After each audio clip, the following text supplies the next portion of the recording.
Yes, good morning everyone. Yan, welcome to our class. Okay, it's Statistics and Probability for grade 11. And I'm Sir PJ Pasam, your teacher for this subject for second semester. Yan, so today it's a week one for our class. Yan, so we're going to discuss the first lesson of Statistics and Probability. It's about the random variables and the probability distributions. Okay, for week 1.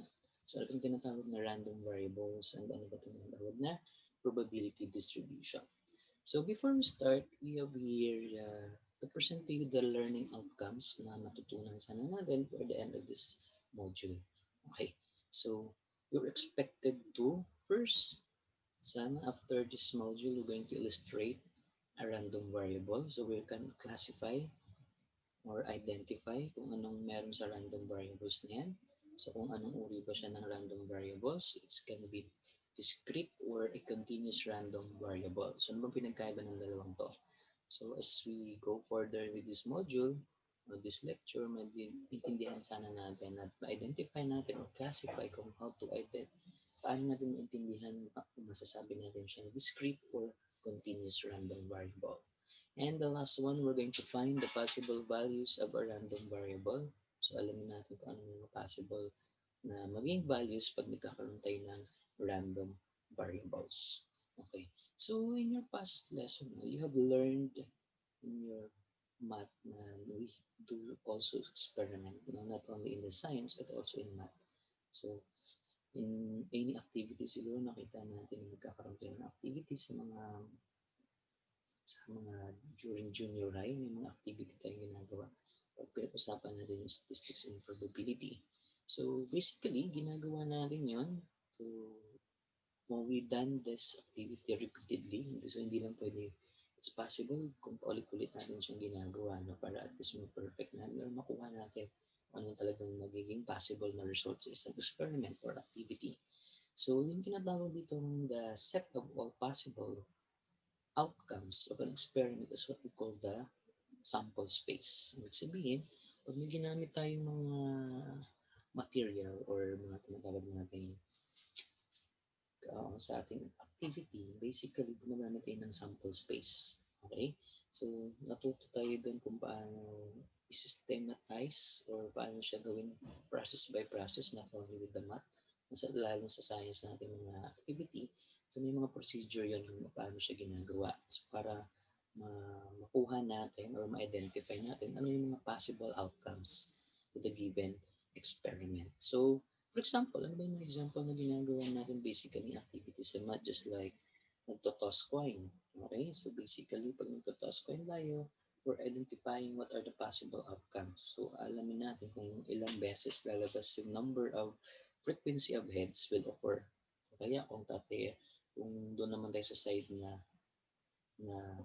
tail, kung ilang beses siya lalabas, depende sa toss coin yun. So ano yung mga possible? Then aside from that, pwede rin tayong gumamit na okay, magkaroon tayo ng 3 cards, okay, from a deck of cards. So, what number could be assigned for the frequency of the face card that will occur? So, possible kung sa isang deck of cards, diba, meron yung number of cards yan, 52, basically. So, kung bubunod tayo doon ng 3 card lang, so, ano yung possible na makukuha natin? So, ang daming possibilities kasi ang daming yun, diba, 52.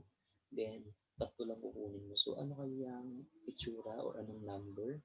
Then, ano yung shape ng cards na makukuha natin? So, basically, ganun yung ginagawa example ng mga random variables na ginagawa natin. So, to answer the questions, it required understanding the random variable. So, para ma masagot natin yung mga ganung tanong kung ilang heads ba yung makuha pag nagtutos coin tayo, basically we need to understand the concept of the random variables. So, ano ba meron sa random variables natin? Okay, so proceed tayo. So, in some experiments such as the tossing of coins, sabi nga natin. So, for example, meron tayong tinatoss na coin, okay, 3 times. Ibig sabihin, 3 beses natin siyang itotoss. Okay? O kaya, mag-roll tayo ng die.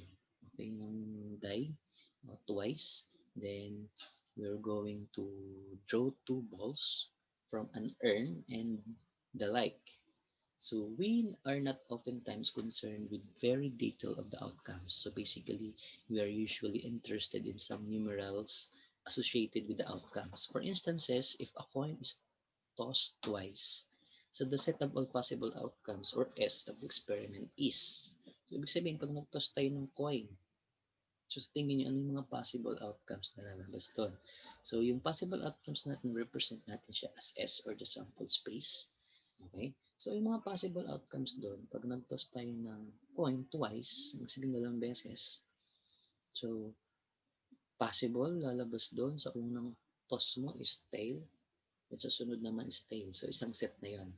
Okay? So sa pangalawang set naman, possible yung lalabas doon, isang tail, isang head. So ito yung mga possible outcomes na lalabas pag nag-toss tayo ng coin.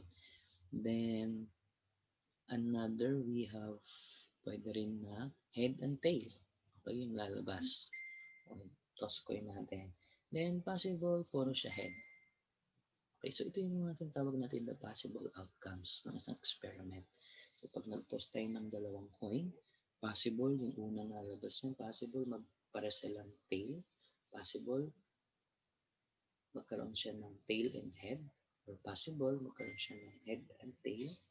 Then, possible pwede siyang magkaroon ng head and hand yung lalabas kung toss tayo ng coin. So, S represent as the possible outcomes. So, itong apat na to is set yan. Okay?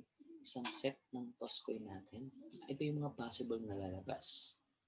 Okay, so for example, ayan. So, for example, yung gusto nating alamin is gusto nating i-record kung ilan yung tails. So, basically, yung random variable natin na gusto hanapin natin is yung tails. So, ilang tails ba yung lalabas sa unang toss coin? So, sa part na to. So, sa unang toss natin, for example, nag-toss tayo ng coin, yung mga coins, so, two tails yun. So, basically, yan, tail and tail. Basically, bibilangin natin kung ilan yung tails na nasa kabilang column. So, basically, ilang tails? So, we have two. That's why, ilalagay natin siya, i-record natin siya as 2. Then, sa pangalawang toss coin natin, so lumabas doon is isang tail, isang head. So, bibilangin natin ilang tail kasi yung hinahanap natin is, yung binibilang lang natin is tail. So, basically, mamimili tayo kung ano yung bibilangin natin, tail ba or head. So, at this example, tail yung hahanapin natin. So, may ilang tail dito. Sa pangalawang set, we have 1. That's why isa lang dito. Then, sa pangatlong set natin, so nag-toss coin ulit tayo. So, we have head and tail. So, bibilangin ulit natin yung tail kung ilan. So, we have 1. Then, sa last set, for silang head. Therefore, wala siyang tail. Kaya nagkaroon tayo ng 0. So, ganun yung ginagawa yung possible outcomes na ginagawa natin at bibilangin natin kung ano yung desired natin gustong alamin. Kung head ba or tail. Okay. So, from the table above, ayan. So, instead of writing the number of tails, we can denote it as set of x whose elements x sub 1, x sub 2, and x sub 3, and so on. Depende kung ilang possible outcomes yung lalabas. So, therefore, we can, okay, kaya nga diba na-represent natin siya as numbers. So, we have 0, 1, and 2. So, basically, ito yung mga possible outcomes na lalabas. So, ibig sabihin pala, pag nag-toss tayo ng coin, may possibility na walang tail na lalabas doon. Okay, pag dalawang coin yun possible isang beses lang din lalabas yung tail. And possible, merong sa pag-toss natin ng dalawang coin, possible dalawang tail yung lalabas. So, ito yung mga tinatawag na possible outcomes. So, in symbols, so the X represent as, the set of X whose elements. Ito yung hinahanap natin. So, ilang tails ba ang lumabas sa ating toss coin. So, basically, yung X natin represent yan is the random variable. So, in our set, in our example, in our experiment, meron tayong 0, 1, and 2. So, ayan yung ating possible outcomes pag nag-toss tayo ng dalawang coin. So, isa lang yun sa mga example na ina-applyan natin ng statistics and probability in our subject. So, then X is what we call the random variable. So, ito yung random variable. So, sabi natin random variable, hindi siya arranged. So, it's possible kahit anong mangyari. Okay, randomized, kumbaga. So, random lang siya na possible nagkaroon ng tail and tail. random lang din yung nangyari, nagkaroon ng tail and head and tail, and head and head. Okay? So, ano nga ba yung random variables? So, random variables, ayan, so they are basically a set, okay, a set of whose elements are the numbers assigned to the outcomes of an experiment. So, ibig sabihin, pag sinabi natin random variable, nagsaset tayo ng, or nag-assign tayo ng outcome sa isang experiment, kagaya kanina. So, nag-set tayo ng random variables natin ay tail. Okay? Ibig sabihin, magsaset tayo para masabi natin siya is a part of a random variable. Another, pwede rin natin i-assign yun sa toss coin natin. Mag-assign tayo ng head. So, pwede yun. Tapos bibilangin natin kung ilan yung lalabas based din sa toss coin. Then it is usually denoted by the uppercase letters such as X. So basically, si random variable natin, madalas siya na-represent as the uppercase or the capital letter of X. Okay? Whose elements are denoted by the lowercase letters such as x of 1, x of 2, x of 3, and so on, depende kung ilang outcomes yung lalabas. So denoted siya as lowercase naman, yung ating elements. Okay? So basically, so, x natin, capital X dyan, represent as the random variable. So, depende yan. So, ibig sabihin, mag-assign tayo ng outcomes. So, for example, dun sa toss coin natin, pwede tayo mag-assign. It's either head or tail. So, dun naman sa deck of cards, pwede tayo mag-assign. Di ba, ang daming numbers sa ating, sa ating deck of cards. At merong iba't ibang shapes yun. The, the clubs, the spade, ayan, the heart, and the diamond. Basically, ang dami possible na pwedeng i-assign natin. Okay? So, yun yung example para mag-assign ng random variables. So, next, we have two types of random variables. So, may dalawang uri naman tayo ng random variables. So, ano ba itong dalawang uri ng random variables na to? First one, itinatawag yan na discrete random variable. So, a random variable x is said to be a discrete random variable if it has a finite number elements or infinite but can be represented by whole numbers. So, natindihan? So, pag sinabi natin discrete random variables, ito daw ay mga finite number. So, ibig sabihin, they are, whole number. At the same time, kung infinite number man siya, dapat, okay, naka-represent siya sa whole number. So, basically, mga real numbers sila. Ayan. Then, at the same time, these values usually arise from counts. So, mas madaling salita, pag sinabi natin discrete random variable, they are a random variable that are countable or nabibilang. Okay? Nabibilang natin. So, pag sinabi natin discrete random variables, guys, nabibilang. Okay? They are countable. Okay? Same time, they should be a whole number. Ayan. So, later, meron tayong mga example kung paano. Bigyan na tayo ng example ngayon. So, basically, paano natin ma-example itong mga nabibilang na random variables? For example, the number of male and female sa ating family. O the members of the family.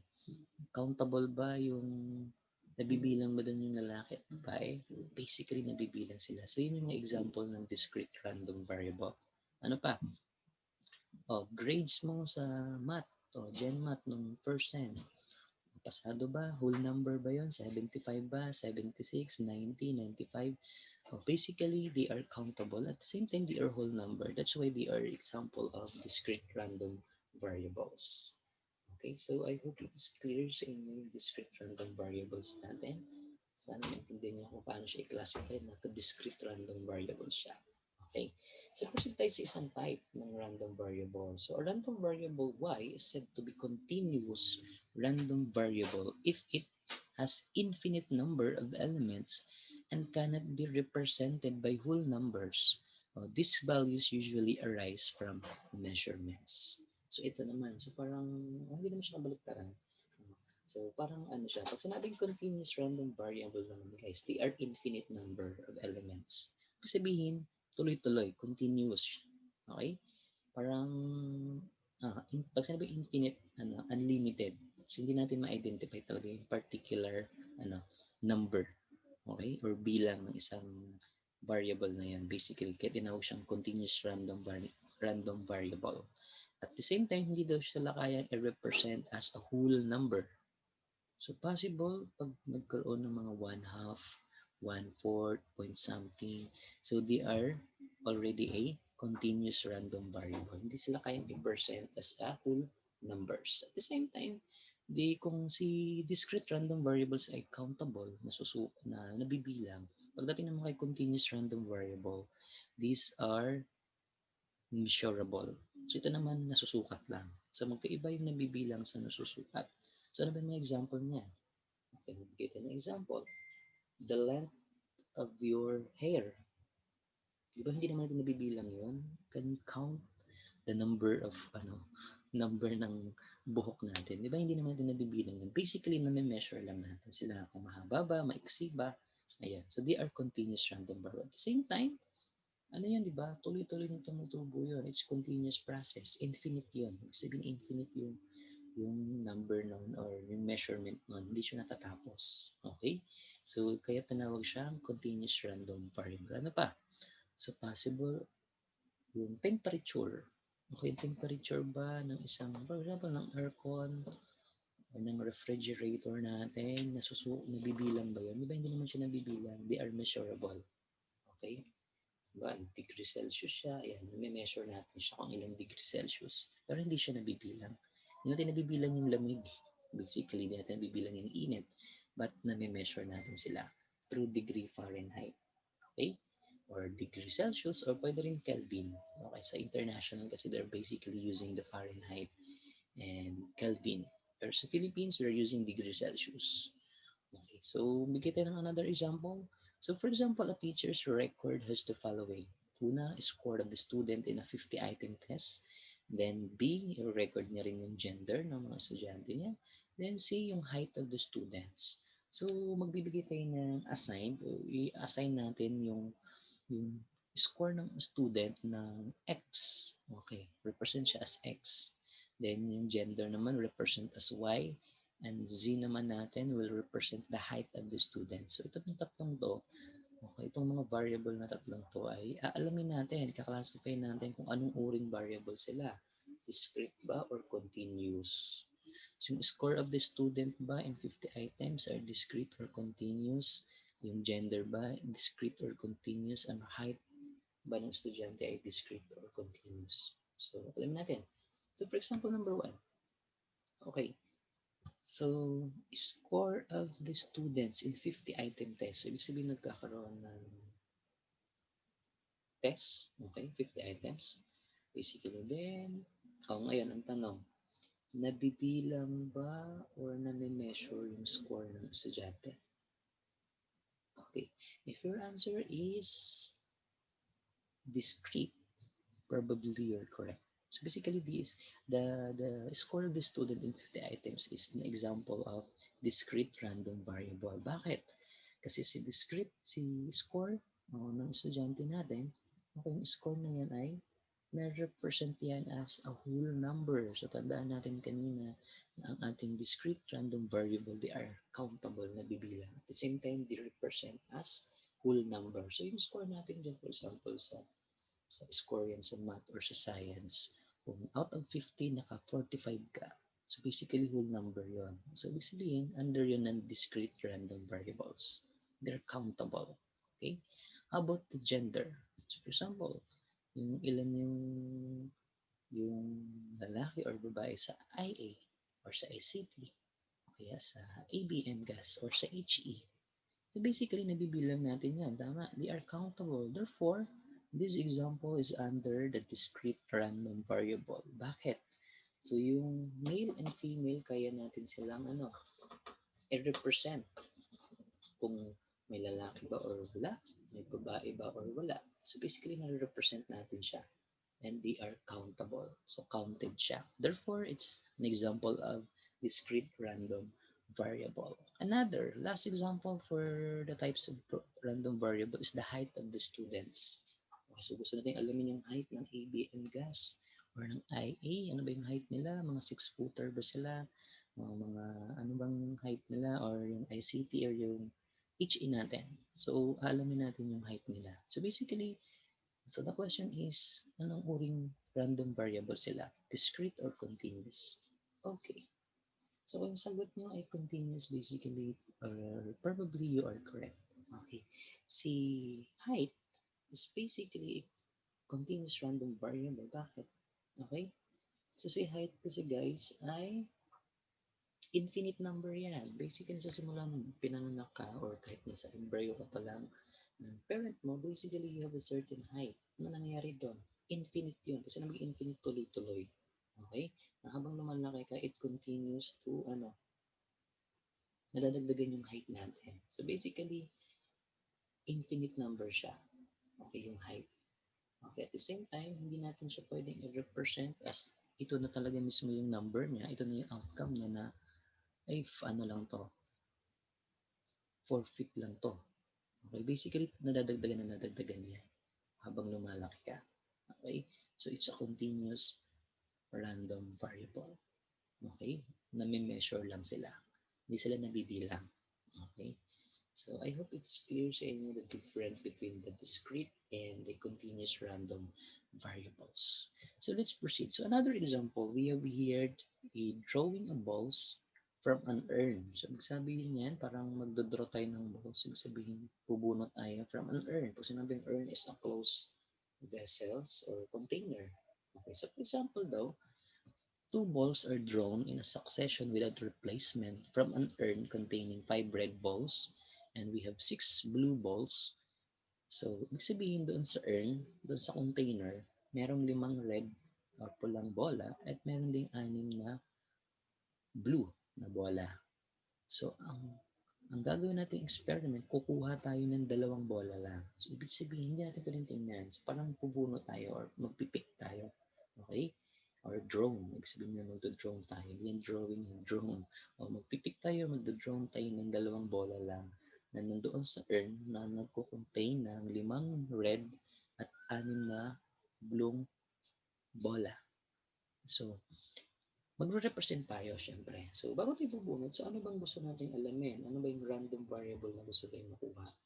Okay, in this example, let Z be the random variable representing the number of blue balls. Ibig sabihin, yung na-represent natin sa example natin is blue. So, bibilangin natin dun sa 2 bolang makukuha mo doon sa urn. Okay, bibilangin natin kung ano, ilang beses na makuha si blue. Okay? So, ibig sabihin succession yan. Ibig sabihin, pag nakakuha ka ng 2 bola, hindi mo na siya ibabalik. Ibig sabihin, succession siya. Ibig sabihin, kapag kumuha ka kung 11 lahat yan, kung kumuha ka ng 2, meron na lang dapat 9 na matitira doon. Okay? Tapos bubunot ka ulit hanggang maubos siya. Okay? So, ang bibilangin lang natin guys is blue. So, ibig sabihin, disregard natin si red. Pero i-record natin siya sa ating experiment. So, we're going to find the values of the random variable C. And we're going to complete the table. So, ito na. So, maglalagay tayo dito ng possible outcomes. So, ano ba yung naging possible outcomes natin? So, nung kumuha tayo ng bola, yung una, first, pick natin. So, ano ba yung possible na makukuha natin? So, ano yung mga posibleng makuha natin na color? Okay? Then, sa kabilang side naman, the value of the random variable z, ito na yung gusto natin kunin or in-assign natin. Sabi natin, kukunin natin kung ilang beses makukuha or mabubunot si blue na bola. Okay? So, yun yung gagawin natin. So, si possible outcome dito, ilalagay natin dito ano yung posibleng makukuha nating color. Okay? Or na bola. Sa earn. Then, ilalagay natin kung may nakuha ba kang blue or wala. 0 lang or 2 blue ba. Okay, basically, doon ilalagay natin. I-represent natin siya as number. Whole number. Okay. So, ito na yung naging result. Okay.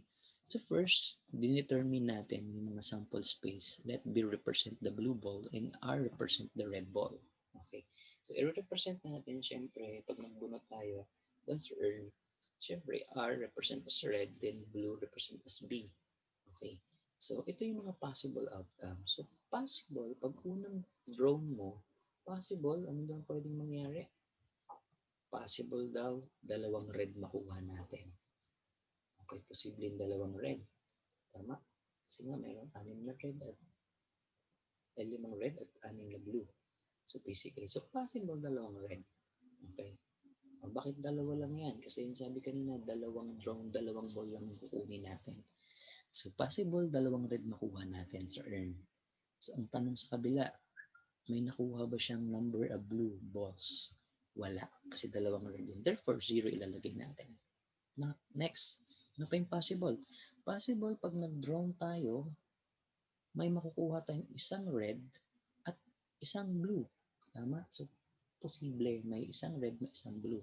So, ulit, bilangin ulit natin sa kabilang side kung ilang blue. So, meron pa tayong nakuwang blue isa. Therefore, nagkaroon tayo ng 1. Next, possible naman may makuha tayong blue tsaka red. So, unang bunot natin is blue, pangalawang bunot natin is naging red. O, therefore, bibilangan ulit natin kung may ilang blue. Therefore, we have 1. Okay? Next, meron tayong, okay, posible din na pag bumuno tayo ulit sa earn, posibleng blue yung makuha natin. So, unang bunot natin, o pwedeng sabayin natin, blue sila. So, basically, magbibilang natin. So, may ilang blue nakuha natin? Dalawa. Therefore, ano itong mga number na to? So, itong mga number to, ito yung nag-represent. Ito yung posibleng lalabas. Okay, pag nagkaroon tayo ng ganung experiment. Okay? So, kumbaga, ano, they are the possible outcomes or the possible value of the random variables na makukuha natin si blue, posibleng wala. Okay, pwedeng hindi natin makukuha si blue or 0. Pwedeng isang beses, pag nag-draw tayo ng dalawang bola, pwedeng isang beses natin makukuha si blue. At pwedeng dalawa. Okay? Therefore, the possible outcomes is 0, 1, and 2. So, magsusulat tayo. Okay? Kung magsusulat tayo ng random variables natin, so possible sa isang set natin, pwede tayong makakuha na sa possible na walang blue tayong makukuha, possible na isa, or we have 1, and possible dalawang bola na blue ang makukuha natin sa isang draw. So ito yung tinatawag na the possible values of a random variable. So ito yung mga posible. Siguro binibilang natin ano ba yung mga posible. Okay, ano bang posible na mangyayari? So parang pinipredict natin. Okay. So, pero dito, not only prediction, but also we're doing the experiment in the same time. Okay?